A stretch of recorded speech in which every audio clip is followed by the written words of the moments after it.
Hello guys, welcome to movies vlogs. आज के इस वीडियो में हम एक कॉमेडी ड्रामा मोटिवेशनल स्टोरी देखने वाले हैं जिसका नाम है कोड़ा। कोड़ा उस बच्चे को कहते हैं जिसके पेरेंट्स डेफ होते हैं। इस मूवी को IMDb ने 8.1 का रेटिंग दिया है, जो बहुत ही अच्छी बात है, और 96% लोग ने इस मूवी को लाइक किया है।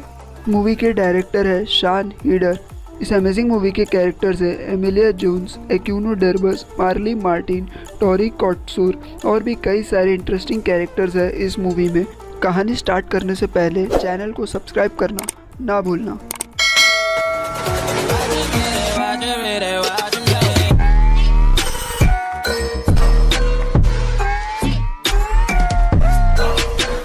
बिना टाइम वेस्ट किए चलो स्टोरी की तरफ बढ़ते हैं।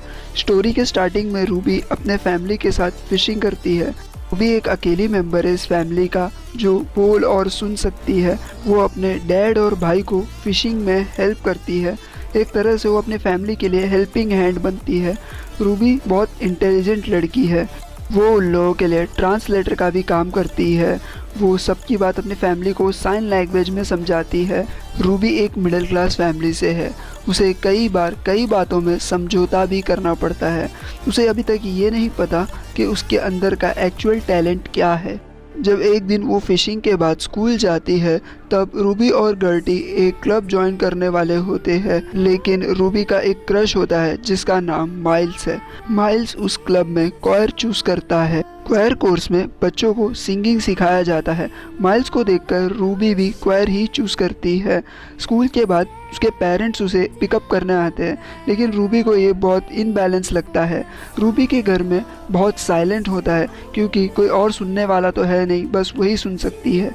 अगले दिन रूबी स्कूल के सिंगिंग क्लास में जाती है। वहाँ मिस्टर वी उसके टीचर होते हैं। मिस्टर वी सारे बच्चों को सिंगिंग सिखाते हैं। मिस्टर वी सारे बच्चों का ऑडिशन लेते हैं, लेकिन जब रूबी का टर्न आता है वो बहुत पैनिक होकर डर जाती है। उसी समय वो सिंगिंग क्लास से भाग जाती है। फिर वो एक लेक के पास जाकर अकेले गाना गाती है और अपने आप को फ्री महसूस करती है। फिर वो अपने मॉम डैड को देखती है कि उनका फाइनेंशियल कंडीशन ठीक नहीं है। रूबी की मॉम कहती है कि हमें अभी अपना ये बोट बेच देना चाहिए, लेकिन जैकी कहता है कि मैं ये बोट नहीं बेच सकता, मुझे फिशिंग के अलावा और कुछ नहीं आता। फिर अगले दिन जब वो डॉक्स पर पहुंचते हैं तो वहाँ सारे फिशरमैन्स का मीटिंग होता रहता है। वहाँ बताया जाता है कि कंपनी एक दिन का फिशरमैन्स को 800 रुपया ही देगी, जो उनके मेहनत के मुकाबले बहुत ही कम है। ये आ गया एक नया प्रॉब्लम। फिर रूबी मिस्टर वी से मिलने के लिए स्कूल जाती है। मिस्टर वी को अपना प्रॉब्लम समझाती है कि स्टूडेंट्स ने कई बार उसके आवाज़ के लिए उसका मजाक उड़ाया है। मिस्टर वी उसके प्रॉब्लम को समझ जाते हैं। मिस्टर वी को पता है कि उसके फैमिली में वो लौती है जो बोल और सुन सकती है। मिस्टर वी कहते हैं इस दुनिया में बहुत सारी खूबसूरत आवाज़ है, लेकिन उनके पास कहने के लिए कुछ नहीं। वो रूबी से पूछते हैं कि क्या तुम्हारे पास कहने के लिए कुछ है, तो रूबी कहती है हाँ मेरे पास कहने के लिए कुछ है। फिर मिस्टर वी उससे इम्प्रेस होकर उसे नेक्स्ट क्लास में आने के लिए कहते हैं और उसे एनकरेज करके भेज देते हैं। फिर रूबी गर्टी के साथ अपने घर आती है कुछ टाइम स्पेंड करने के लिए। गर्टी को रूबी का भाई लियो बहुत अच्छा लगता है, लेकिन रूबी नहीं चाहती कि गर्टी लियो के साथ रिलेशनशिप में जाए क्योंकि ये उसे बहुत ऑकवर्ड लगेगा। फिर नेक्स्ट सिंगिंग क्लास में रूबी बहुत अच्छा गाना गाती है। मिस्टर वी भी उससे बहुत खुश होते हैं। फिर मिस्टर वी माइल्स और रूबी को एक डुएट परफॉर्मेंस रेडी करने के लिए कहते हैं ताकि आने वाले एनुअल फंक्शन में परफॉर्म कर सके। रूबी बहुत एक्साइट होती है माइल्स के साथ गाना गाने के लिए। मिस्टर वी दोनों को साथ में रिहर्सल करने के लिए कहते हैं। उसके बाद रूबी सीधा डॉक्स पर जाती है। देखती है कि उसके डैड और लियो किसी बिजनेस प्रॉब्लम को लेकर जूझ रहे हैं। रूबी कहती है हमें ये कंपनी छोड़ देना चाहिए। उसके डैड कहते हैं अगर हम ये कंपनी छोड़ देंगे तो हमारा मछली कौन बेचेगा। तो रूबी कहती है मैं और लियो हमारा मछली बेच देंगे। रूबी अपने डैड को लॉस में जाते हुए नहीं देख सकती। फिर वो अपने भाई लियो के साथ बिजनेस को आगे बढ़ाती है। फिर सिंगिंग क्लास में मिस्टर वी रूबी और माइल्स को साथ में डुएट परफॉर्मेंस करने के लिए कहते हैं। जब वो परफॉर्मेंस करते हैं तो उनकी लाइन आगे पीछे होती है, दोनों कॉन्फिडेंटली नज़र नहीं आते। फिर मिस्टर वी दोनों को समझाते हैं ये एक रोमांटिक सॉन्ग है, इसमें अपना फीलिंग्स डालो और इस गाने को इमोशनली गाओ।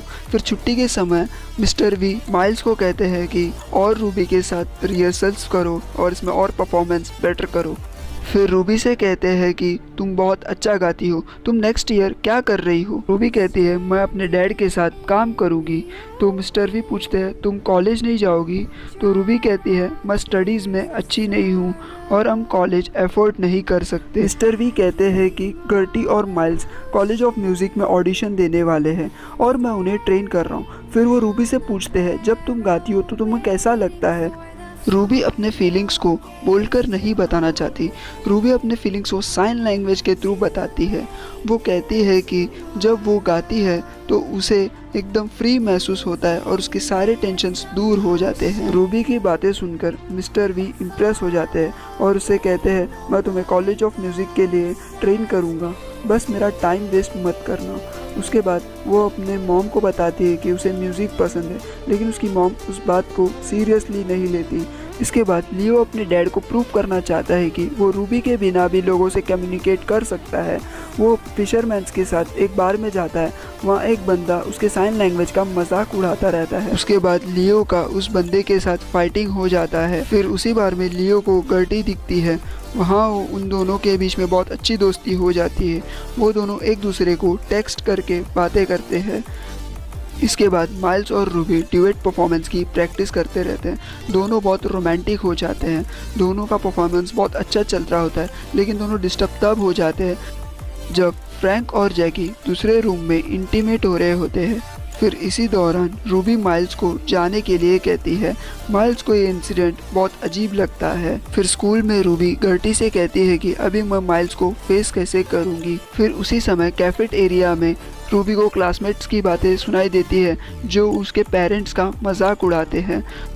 फिर रूबी माइल्स की तरफ देखती है क्योंकि उसी ने ये सब बताया होता है। फिर रूबी वहाँ से गुस्सा होकर चली जाती है। फिर सीढ़ी के पास बैठकर रोती है। दिमाग में ये सारे टेंशन्स लेकर मिस्टर वी के पास जाती है। मिस्टर वी उसे ज़ोर ज़ोर से चिल्लाने के लिए कहते हैं ताकि उसका सारा टेंशन्स दूर हो जाए। उसके बाद वो ज़ोर ज़ोर से चिल्लाती है और अपने आप को फ्री महसूस करती है। उसका फ्रस्ट्रेशन दूर हो जाने के बाद वो सिंगिंग प्रैक्टिस करते हैं। प्रैक्टिस कंप्लीट करके रूबी फिशरमैन्स के एक बोर्ड मीटिंग में जाती है।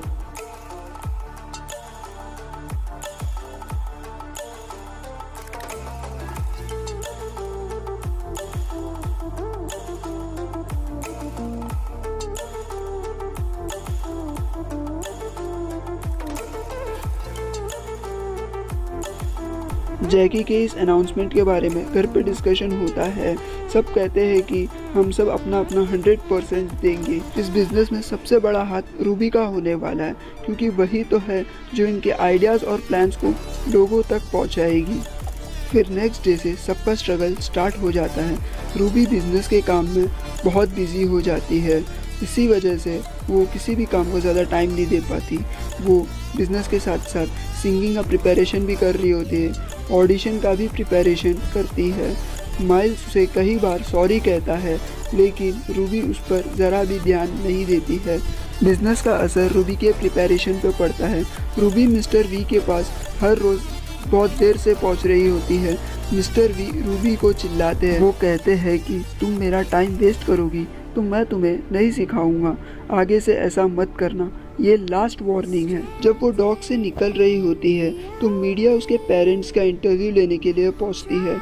इस वजह से रूबी को भी वहां रुकना पड़ता है ताकि उसके पेरेंट्स इंटरव्यूअर से सही से कम्युनिकेट कर सके। और इस वजह से रूबी मिस्टर वी के पास बहुत लेट पहुंचती है, इसलिए मिस्टर वी रूबी को मना कर देते हैं। वो कहते हैं कि मैं अनडिसिप्लिन लोगों को ट्रेन नहीं करता। रूबी कहती है मैं अपने पेरेंट्स के बिना कुछ भी नहीं करी हूँ। मिस्टर वी कहते हैं मुझे हारने वालों से दिक्कत नहीं है, मुझे ट्राई ना करने वालों से दिक्कत है। फिर रूबी अपने पेरेंट्स से कहते हैं कि मुझे सिंगिंग बहुत पसंद है और मुझे सिंगिंग क्लास जाना है, लेकिन उसके पेरेंट्स मना कर देते हैं। वो कहते हैं कि तुम इस फैमिली के पार्ट हो, तुम चली जाओगी तो हमारे लिए कम्युनिकेट कौन करेगा, हमारे बिजनेस को आगे कौन बढ़ाएगा। रूबी के पेरेंट्स मना कर देने की वजह से वो बहुत दुखी हो जाती है। फिर एक दिन जैक और लियो कैसे फिशिंग करते हैं ये देखने के लिए सी मॉनिटर उनके साथ आती है।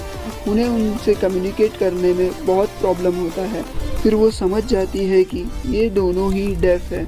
सबसे बड़ी प्रॉब्लम तब हो जाती है जब फोर्स गार्ड हॉर्न बजाकर बोट को रोकने के लिए कहता है, लेकिन ना सुनना पाने की वजह से फ्रैंक बोट को नहीं रोकता। वो अपने काम में लगा रहता है। तो फोर्स गार्ड को लगता है कि ये लोग कुछ इलीगली कर रहे हैं और उनके लाइसेंस कैंसिल कर दिया जाता है। और दूसरी तरफ माइल्स और रूबी का पैचअप हो जाता है। जब रूबी घर पहुंचती है तो उसको ये सारे इंसिडेंट के बारे में पता चलता है। रूबी कहती है कि हमें बोट में काम करने के लिए कुछ और लोगों की ज़रूरत है। लियो इस बात पे रूबी का सपोर्ट करता है। वो कहता है हमें और भी आदमियों की ज़रूरत है बोट पे काम करने के लिए, लेकिन उसके पेरेंट्स रूबी को ही ब्लेम करते हैं। फिर अगले दिन कोर्ट उन पर फाइन चार्ज करती है। कोर्ट उनके सामने कंडीशन रखती है कि तुम फिशिंग करते समय पोस्ट कार्ड को जवाब देने के लिए वो तुम्हारे पास कोई आदमी होना ज़रूरी है। ये बात सुनकर सब उदास हो जाते हैं।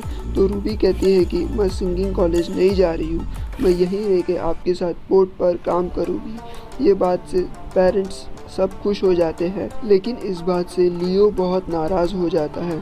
फिर उसके बाद जैकी उसके लिए रेड ड्रेस लाती है। वो कहती है कि जब तुम पैदा हुई थी तो मैं चाहती थी कि तुम भी डेफ निकलो ताकि हम अच्छी तरह कम्युनिकेट कर सकें, लेकिन तुम नॉर्मल थी। मुझे लगा कि तुम फ्यूचर में मुझे एक बुरी माँ समझने लगोगी। उसके बाद सुबह लियो रूबी पर भड़कता है। वो कहता है तुम्हारे वजह से मॉम और डैड मुझे कमज़ोर समझते हैं। तुम्हारे आने से पहले हम बहुत खुश थे। लियो ये सब इसलिए कहता है ताकि रूबी वापस कॉलेज जाकर अपनी स्टडीज़ कंप्लीट कर सके। इसके बाद हमें स्कूल का एनुअल फंक्शन देखने मिलता है, जहां सभी स्टूडेंट्स कोरस में सॉन्ग परफॉर्मेंस कर रहे होते हैं। रूबी के पेरेंट्स परफॉर्मेंस पर ध्यान नहीं देते क्योंकि वो कुछ सुन तो सकते नहीं हैं, लेकिन जब माइक और रूबी ड्यूएट परफॉर्मेंस करते हैं तब सब लोग बहुत खुश हो जाते हैं क्योंकि उनका परफॉर्मेंस सबको बहुत पसंद आता है। उन सबको ये परफॉर्मेंस इतना अच्छा लगता है कि हर कोई इस परफॉर्मेंस के बारे में तारीफ़ करने लगता है। इस बात से रूबी के पेरेंट्स को बहुत प्राउड फील होता है। फंक्शन के बाद मिस्टर वी रूबी के पेरेंट्स से मिलते हैं और रूबी से कहते हैं कि तुम बगली में ऑडिशन दो, लेकिन रूबी पहले ही ना कर चुकी है। फिर उसी दिन नाइट में फ्रैंक रूबी को अपने साथ बिठाकर उसे गाना गाने के लिए कहता है। वो गाना फील करता है और उस गाने में फ्रैंक बहुत इमोशनल हो जाता है। फिर फ्रैंक सुबह सुबह रूबी को जगाता है, कहता है जल्दी उठो, हमें ऑडिशन के लिए जाना है, और वो उस घर के सभी लोगों को लेकर ऑडिशन के लिए जाता है।